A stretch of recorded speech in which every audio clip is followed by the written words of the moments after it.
कई बार तो आपको कर्म करने की भी ज़रूरत नहीं पड़ती है, लेकिन अगर आप इसे ठीक उसी तरीके से कर रहे हैं जिस तरीके से ब्रह्मांड इसे आप तक पहुंचाने की कोशिश कर रहा है, तो आप खुशी की भावनाएं महसूस करेंगे। आप उत्साहित महसूस करेंगे, समय जैसे ठहर जाएगा। आप उस काम को बिना थके दिन भर कर सकते हैं। कर्म का मतलब कई लोगों के लिए काम हो सकता है, लेकिन प्रेरित कर्म काम जैसा बिल्कुल महसूस नहीं होगा।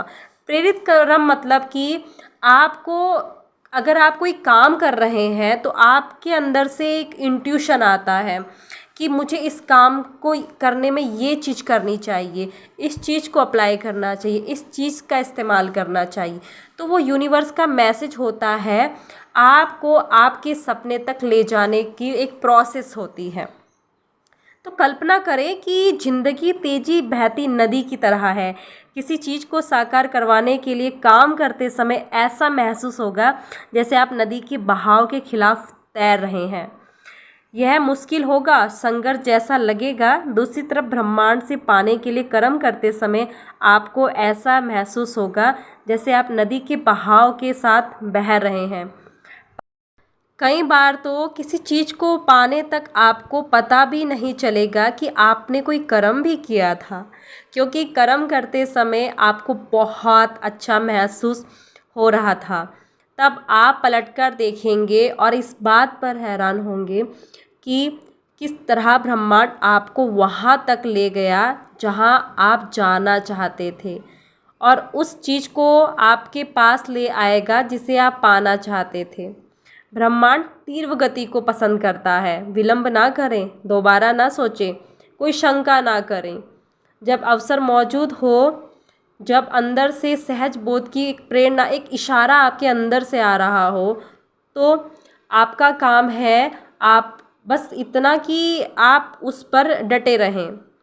आपकी सहज भावनाएं पर आपको भरोसा करना होगा। यह ब्रह्मांड का इशारा है जो आपको प्रेरित कर रहा है।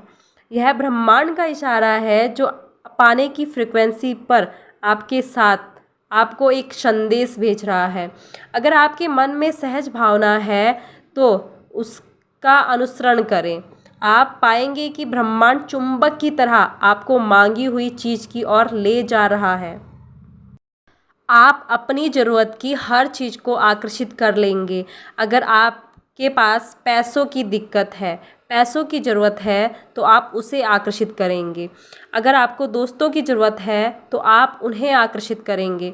अगर आपको किसी खास किताब की ज़रूरत है तो आप उसे आकर्षित करेंगे।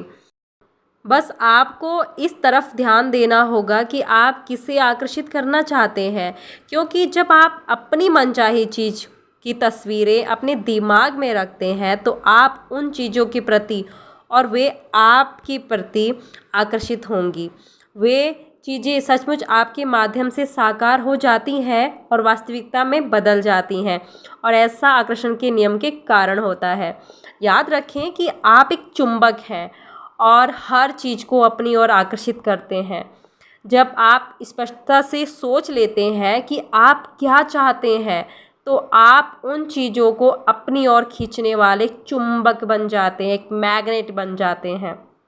आप जिन चीज़ों को चाहते हैं वे आपकी ओर चुंबकीय आकर्षण से खींची चली आएंगी। आप जितना ज़्यादा अभ्यास करेंगे और आकर्षण के नियम को अपनी ओर जितनी ज़्यादा चीज़ें लाते देखेंगे, आप उतने ही ज़्यादा बड़े चुंबक बन जाएंगे, क्योंकि आपने आस्था, विश्वास और ज्ञान की शक्ति का प्रयोग किया है। आप इसकी शुरुआत जीरो से कर सकते हैं, क्योंकि जीरो से बिना राह वाली जगह पर एक राह बना दी जाती है।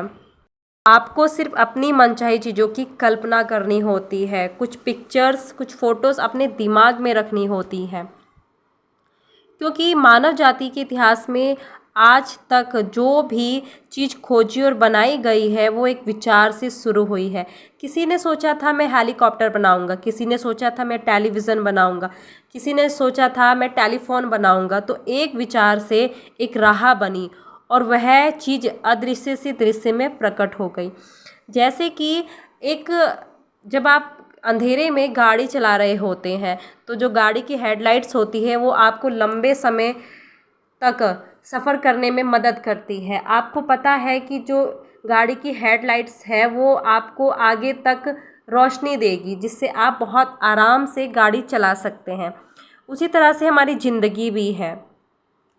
हमारी ज़िंदगी हमारी मनचाही चीज़ की दिशा में हमें ले जाती है, क्योंकि आप उसे सचमुच पाना चाहते हैं।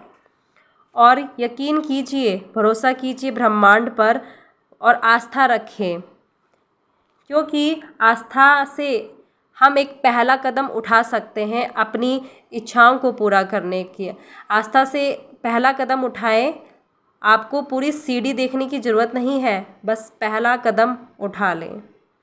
तो मिलते हैं अगली नेक्स्ट वीडियो में। तब तक के लिए thank you so much. God bless you. Love you all.